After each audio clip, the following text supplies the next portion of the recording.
Hello and welcome to New Filmmakers Los Angeles in partnership with Movie Maker magazine. My name is Danny DeLillo and we're here at Emerson College, Hollywood, and I'm delighted to be here with Eno with his fantastic movie, The Pitch. Let's take a look at the clip. Can make the whole room pretty neon and Blade Runner-y for when we see the speakers. You know? Yes, the client is going to fizz on that, yes.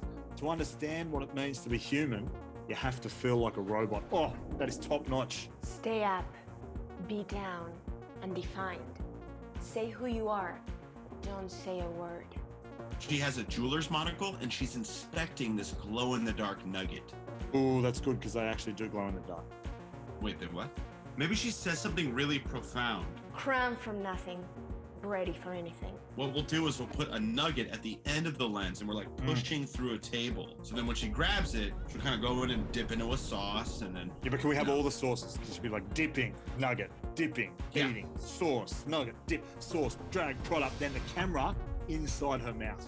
Yeah, I love that. I'm just gotta be mindful about, she can't actually eat each of these nuggets. You got to fake it. She might get a stomachache, So we're like filming this on a mirror table and she catches her reflection in the mirror. And this is the first time that she actually sees herself. And the nuggets have given her clarity. They have opened her eyes. She's changed because of the nuggets. The nuggets have elevated her. Hey loves, it's Evelyn again. Just unmuting myself because I love the creative and I want to push for everything. I just can't promise anything for shooting film or all that art. Yeah, no, that's a good point. Client had actually suggested some kind of poppy stock music for that as well. I'm very happy to have you here. Thank you so much for bringing your film to us. I love The Pitch a lot. I've got so many questions, but for those that haven't seen it, tell us a brief synopsis. Set over conference call audio between a director and an ad agency. They kind of duel out and develop this chicken nugget commercial that you see over the audio, essentially how the commercial would be, and then eventually the commercial dies and the actress kind of has to chase the camera off because she wants to be seen. I mean, it worked for me because even though it was a film about a commercial, I did actually go and get some nuggets after I saw your film. So good commercial. Yeah. But no, it was really, really funny. And I don't think we've seen a film or know enough about the kind of advertising, the whole commercial field. And as you know, it's quite an interesting how they bring together pictures together to put on our commercials that we see today. Where did the inspiration come for you in deciding to create this project? I worked doing treatments in-house at a commercial production company, and they just pump so many jobs out. So every day I was on another job. It could be potato chips, aluminum foil, diapers. So I mean, I was just thrown every day into the ad world land and buzzwords just to kind of beautify all these crappy products. And it was really fun. And also like, I don't know, like I had nightmares at night. Did? Yeah. About chicken nuggets and diapers and things, yeah. Well, I remember the night that I knew I had to leave my job, I caught myself sleepwalking, looking through my dresser, trying to find images, I guess like photographs for this like chicken ad. Yeah. And then I was like, I also washed my hands with mouthwash that morning. And I was like, It was one of those I have days. to leave. I have to leave. Oh, but, well, I love the way that you use the voiceovers. I love the Australian. I love the fact that you had all these different images, like as part of it as well. It was a very clever way of delivering the film. Did you kind of know how you wanted to kind of go about it? Like, I mean, how was that experience? Because there's a lot of cuts to different experiences, or you had different moments in there that I thought was quite unique. And then, of course, you had this person there that was running around trying to be the voice of everything. Yeah, I think in a lot of the commercials that I saw being pitched, there were like these visual tropes that people kept coming back to. Like, we want something like Blade Runner, but we want Tree of Life, but like also American Beauty. And you're like, it's diaper. It's like a diaper. So I wanted to show all of those visual tropes, but for one product. Well, I mean, because listen, I think the wonderful thing is coming from that world, I love how you kind of almost poked a little bit of fun at the whole experience as well.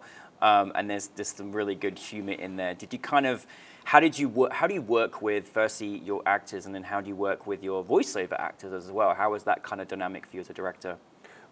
I wrote the script, and I had the actors read through the script on Zoom and recorded them doing it. And then I also gave them kind of the scenes, like broken down, and I said, what are 2 to 3 ways you would improvise kind of narrating this scene? So in the edit, I combined some of their improvisation, narrating over it, with actual script being read. Okay, got you. No, it's very clever. What was the biggest challenge you had in making it? I think just making anything, self-funded. It's just not easy, and things fall apart, and you want to feel like this great filmmaker because you're like, wow, I'm making a movie, and then like the actress comes and she's like, wow, I'm in a movie, and then like, well, we don't have permission to go in the house, and also you can't have a bathroom for like 6 hours, and like we have to take my friend's CRV, and like he has Doritos everywhere, and like we're so sorry, and like, so it's just a process of just losing your ego and just like begging people for favors, which I hate doing. Well, in the result, you made a really good movie, so you should be very, very happy. I mean, listen, I think I can't wait to see it on our big screen because I think it's got so many moments of like laughter and humor in there as well, and I think it's also, again, you delve into a world that we don't see, the behind the scenes of all of that and everything else, especially with the humor that you used. What do you want your audience to experience from your film? Like, is there anything specific, or you just want them to have fun, or what's your experience with that? I feel like with all my films, I want to have people laugh throughout the film, and then at the end, I want you to reflect a little bit. Yeah. Like, there's a moment at the end where I reveal what's been going on, and I hope that that's a moment of kind of silence for people that really don't see their projects get made. So I'm even curious with you, like, did you feel like it was a comedy in the end, or did you feel like it was something that had maybe a little more reflection in it? Oh no, I felt both actually. Firstly, I found it really funny having been in the commercial realm, and I thought, oh my goodness, this is so spot on, like of the experience that you have behind camera and in front of camera with pitches and then being an actor. And then it was very sentimental at the end, actually, to be honest with you, because I know how hard it is for actors to kind of articulate, all these different kind of crazy scenes. If anyone's ever done a commercial audition, they make you do a lot of different things, and you're kind of almost like a little puppet to the puppeteer, aren't you, essentially? So I felt sorry in the final moment, but you got to watch it where she's, she's running away. Didn't want to tell anybody. And I thought it was really, really kind of sentimental, and I kind of felt quite sad because there's a lot of work that goes into it, and like you said, there's some really good facts you put in at the end about so much stuff, ideas that never get seen, and I love how you use that at the end as well, to sort of state that there's so many more ideas that get put out there, but very few get made. Yeah, I think that's what I want people to take away from it is like, where do your dead ideas go? Yeah. Or what do you have in your journal that never sees the light of day? Yeah. And how much is unproduced versus produced? I love that you made us think about that, because it did make me think about the things you wrote down on your journal and notepads and things. So if you've got ideas that are good, you want to resurface, watch this film. It will give you the inspiration for that. What is next for you? I'm working on a satire next month, which pokes fun at the fashion industry. Well, if it's anything like the pitch, I'm really excited to see that.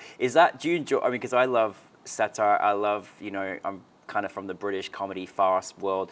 I enjoy, but like, do you kind of like doing farces? Is that something that hopefully we're going to get to see more of you as well in different genres? I love satire. Yeah. But I feel like within comedy, so much of it is overly lit, and there's not a lot of value placed on like the production value and like shooting it like a drama. And that's something that I want to do to kind of elevate the look a little bit of comedy. And well, from this experience, and just as a filmmaker, for anyone that is trying to get their story out there, trying to get their film over the line, do you have any kind of things that sort of center your support mechanisms as a creative person? Any advice that you have?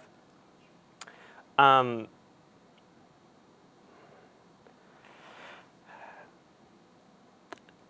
don't think like people are gonna help you like your friends will help you and like your community will, but like so many people place emphasis on getting representation and that like you'll make it once you're on a roster or doing something, and it's like you're your own manager and you can't rely on anybody else in my experience, like forever. So you have to constantly just be like, I'm in it. We chose a very expensive, difficult like medium to be in, and it's just rewarding and it sucks, and it's just like, just if you want to do it, then you just gotta keep doing it forever.